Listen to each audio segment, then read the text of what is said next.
Okay, so in this work, I will present, let's say, introduce an interval version for differential dynamic logic, and okay, and I will start to briefly introduce the differential dynamic logic, then talk a little about interval arithmetics, and then explain how to include this interval paradigm in the differential dynamic logic, see what happens to syntax and semantics, and present some future work. So the differential dynamic logic, which was developed by Patzer, it's called the hybrid logic because it is able to describe hybrid dynamics. This is dynamics which are both for either discrete and continuous, either or at the same time. And this is done considering the dynamic logic. Those atomic programs are discrete jump sets, which is like, say, an assignment, a discrete assignment, and continuous evolutions, which giving to a variable differential equation, we can consider a continuous evolution along time. So if we combine these two kinds of programs, we obtain hybrid behaviors. And in particular, this logic is provided with a proof calculus and can be used to specify and prove, to specify the dynamics of safety critical systems and to prove some safety properties.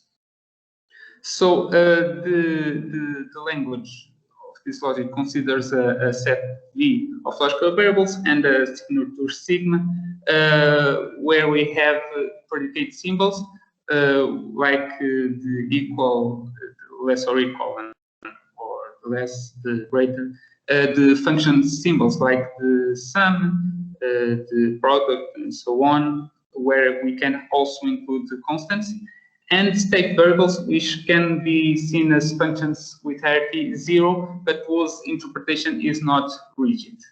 And these state variables will be those who can evolve continuously or admit discrete assignments. So the definition of this syntax is as expected. Something that well, we have like terms as usual, and all the first order formulas as well. We will include all Boolean operators and as well as the quantifiers.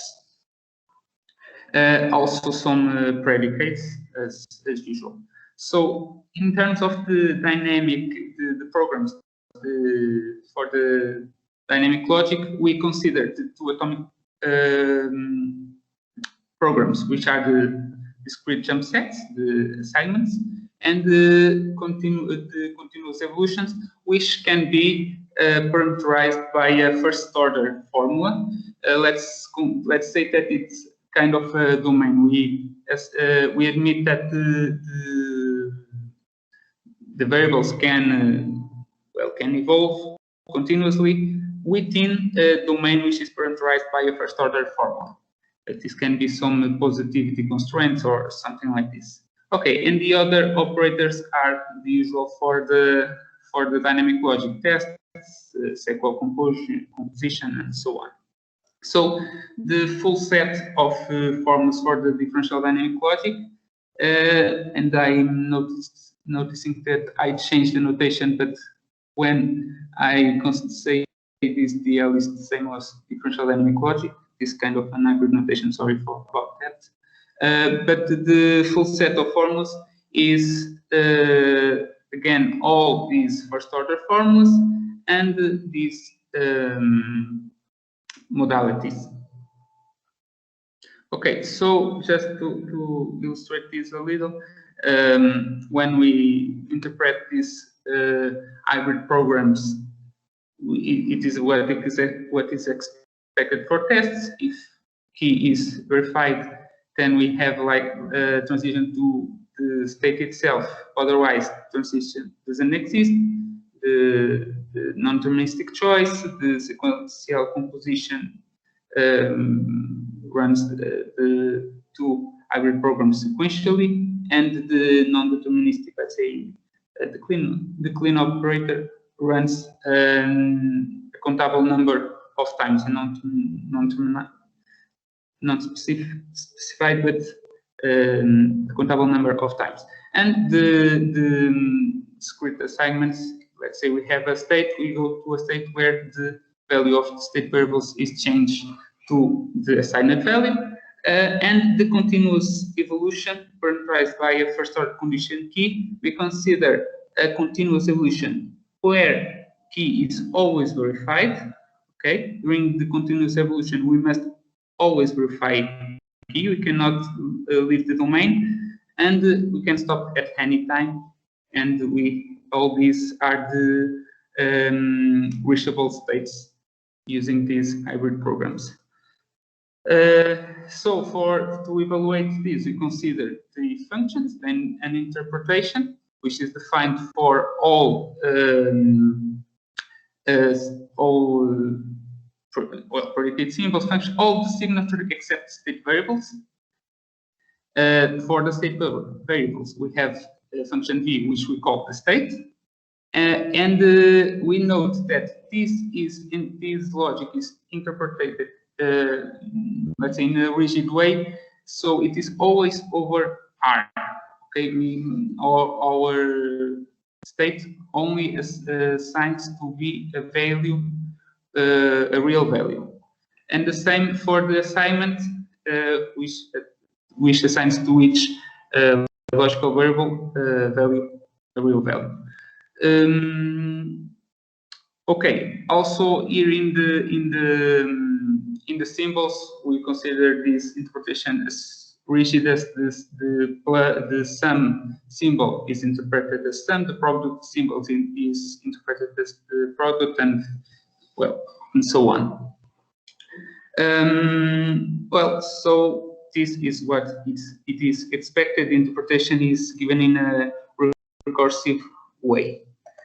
Okay, it is for terms and so on for the formulas. Okay, the predicates, it is what it is expected, and so on for all the Boolean operators, and so on for the quantifiers and the model operators. And we have like the validity as expected.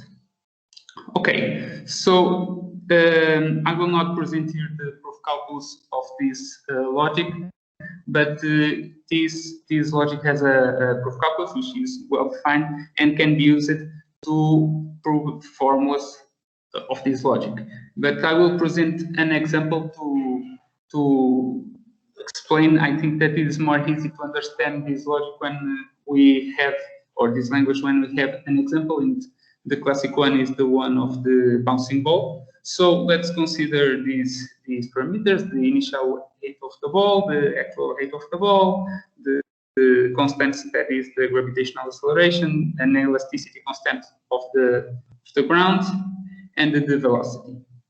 So I will explain how we can define the dynamic of the ball. So we know that the derivative of the height is the velocity, and the derivative of the velocity is the acceleration, which is the minus the gravitational acceleration. So we let the ball evolve through this differential equation while, and this is the positivity constraint, the height of the ball is positive. After this evolution, we check if the height is still positive. Otherwise, if we are already in the ground, then the ball bounces, and this condition says the velocity is assigned,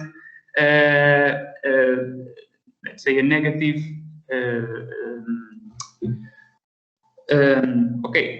symmetric vector, which is multiplied by the elasticity constant, which is between 0 and 1. So the ball bounces back, but velocity is lesser, so it won't be able to go below the initial height. So we can then specify formulas like this. That is, if the height is between 0 and the initial height, then we know that after the ball bounce, we don't know how much times, but we know that after this, the actual weight will still be below the initial height.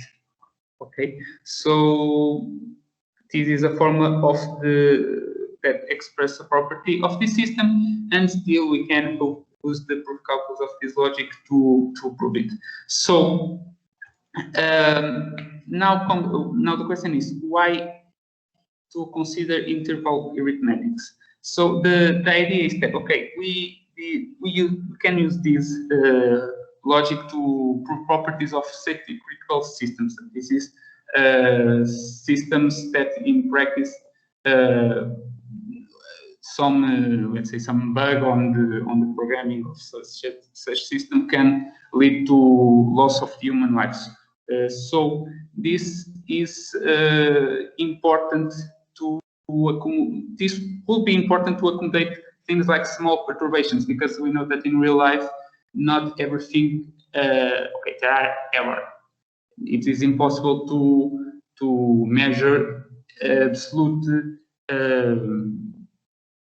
let's say the absolute values for velocity and so on. So it will be important to accommodate some kind of mistakes, some errors. So the idea will be, what if the differential dynamic logic could be interpreted not over reals but over closed intervals?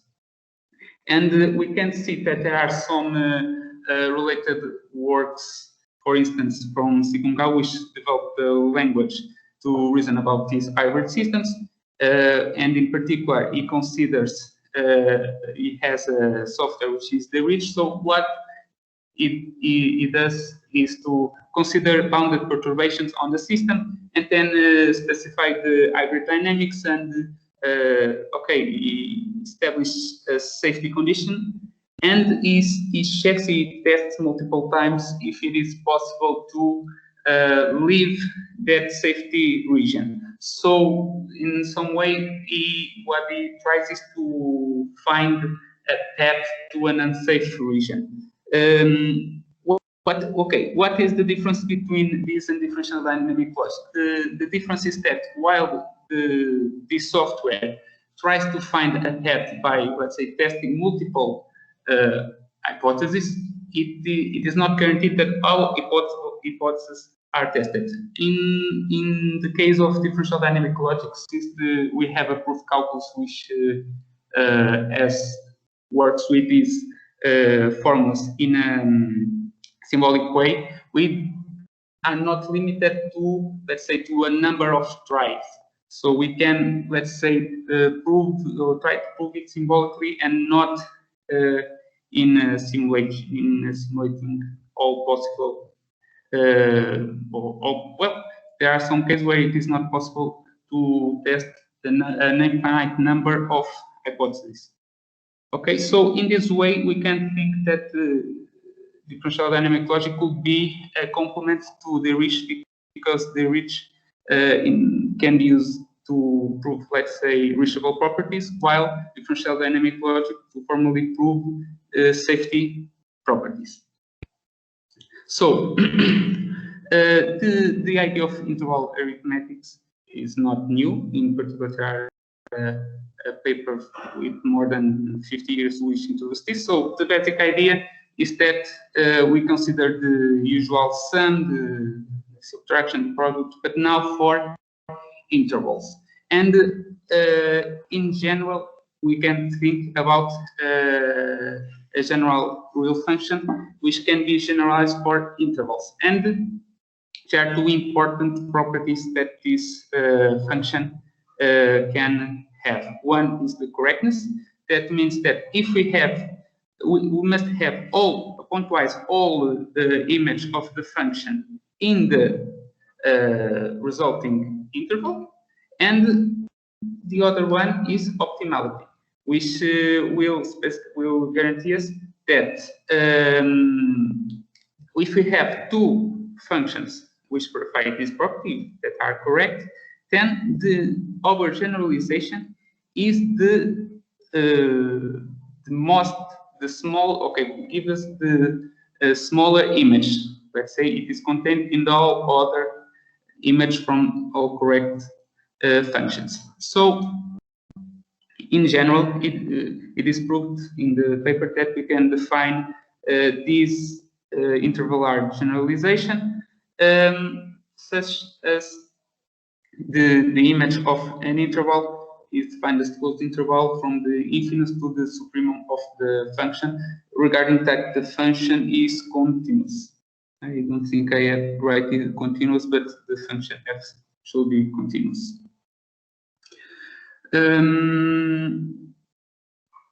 Okay, so the idea is to consider intervals instead of real numbers. In some way, and this is important, this is not, for now at least, it is not a novelty in the way that we can, when we say something like this, let's say if we have a discrete assignment that assigns to a state variable x the value ab, in some way we could use the already syntax of differential dynamic logic and write in this way. However, and still we can assign reals as generated intervals such as this way, and this is already used in the work of Moore. So in some sense, the syntax is the same. Okay, the difference will be that here we have intervals that can be in some way reduced in these kind of intervals. But our goal is to adapt differential dynamic logic to make it more user-friendly when we're working with intervals, and in future develop, let's say, proper strategies and let's say softwares to work with it. Sorry. So let's now consider what will be the difference in the semantics. In here we have again an interpretation, a state, and an assignment, but now they are not. First of all, the interpretation, let's say, is the same, but for the interval context. Let's say that the function is kind of function. Okay, we must adapt it to interval context, and the state and assignment should be the codomain should be the interval or the set of closed intervals instead of the reals. But the rest, it is exactly the same. The only difference is here that we have the intervalar version of the function, but everything is the same. Something that is important is that when we are evaluating such formula, we consider, let's say, a conservative approach. I mean, we say that a predicate P over reals is verified if and only if it is verified pointwise everywhere. I mean, when we think about a closed interval 0 to 2, and another one which is closed interval 2 till 4, we cannot say that the first is smaller than or is less than the former, because they both share the element 2, and 2 is not less than 2. Okay, so it is strict, and this is what will happen if we follow the semantics of DDL. In particular, this choice is also justified because the differential dynamic logic, its proof calculus, is sound but not complete. So the idea is to keep the soundness, and well, in this case, for now, this is what we can do to keep the soundness. So, well, with this generalization, we can define the interpretation of predicates like that. And for the remaining Boolean and model operators, the semantics are defined straightforward. nothing special will appear there. The only tricky part is what relates to hybrid programs. While it is not difficult to generalize it to discrete jump sets because we have simple assignments, the same is not so easy to continuous evolutions. So we have, let's say, a differential equation, but now the initial values, let's say the initial values of the state variables x1 till xn are not reals, but intervals. Let's say the initial values of this differential equation is not a strict value, but an interval. So we have an initial region instead of an initial value, let's say that way. But the idea is similar in the sense that we have this differential equation. We must find the solution of the differential equation parameterized by the initial conditions, and then we think about the initial conditions as an interval.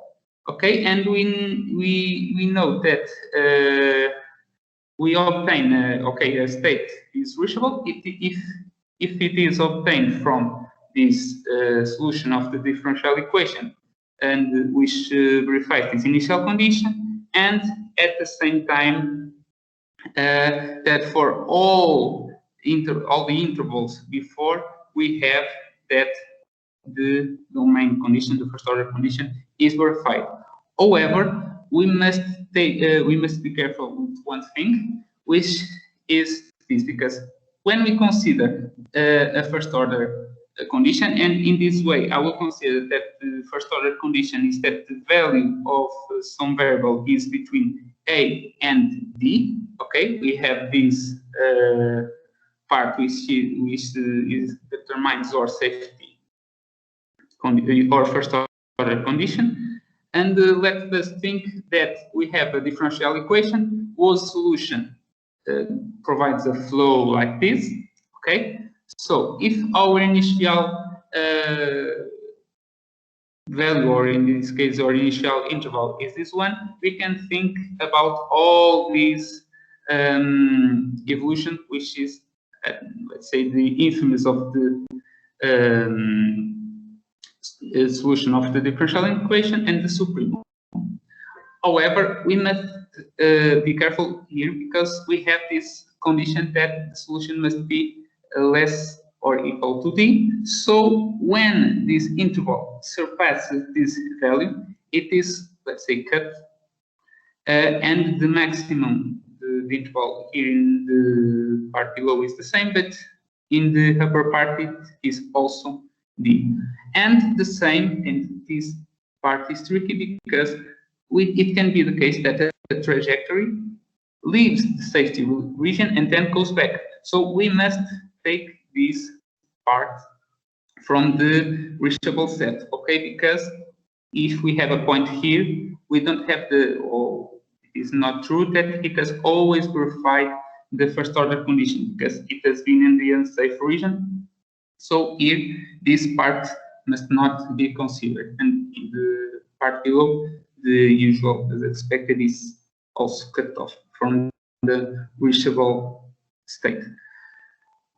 Okay, so yes, this closes the semantics. So the idea of have this interval version is the application of differential dynamic in contexts where intervals are necessary.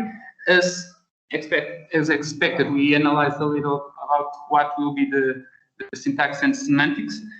And in particular, I'm interested on this because I think, well, as it has been said in the beginning, I've been working with biological applications, and in particular, this kind of logic can be interesting to study kind of models, which are the piecewise linear models, which are used in biological regulatory to study biological regulatory networks, and study the interaction between genes, proteins, and other organelles. So to continue this study, okay, we can use all the work that is done for differential dynamic logic. In particular, as I said before, it has a proof calculus. However, this proof calculus is, let's say, optimized when we work with reals. I mean, as I told, the syntax, in some sense, we can still think that we are working with differential dynamic logic. However, when we think that intervals are our base case, the proof calculus doesn't work as well as before, because now the rules are, well, they work, but they are not optimized. So in the future, I would like to work in these proof calculus and to optimize it for the intervals.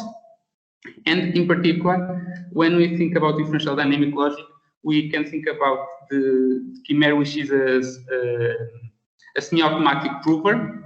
So okay, what the chimera does is, when we have a formula, it provides a significant part of the proof. It does it in a semi-automatic way, so it will be interesting to adapt chimera to this interval version. And again, this can only be done after adapting exactly these statics and these rules of the proof calculus. And as told, I believe that this can, when complemented with the REACH, can be a very useful tool to work with these systems. And that's all. Thank you.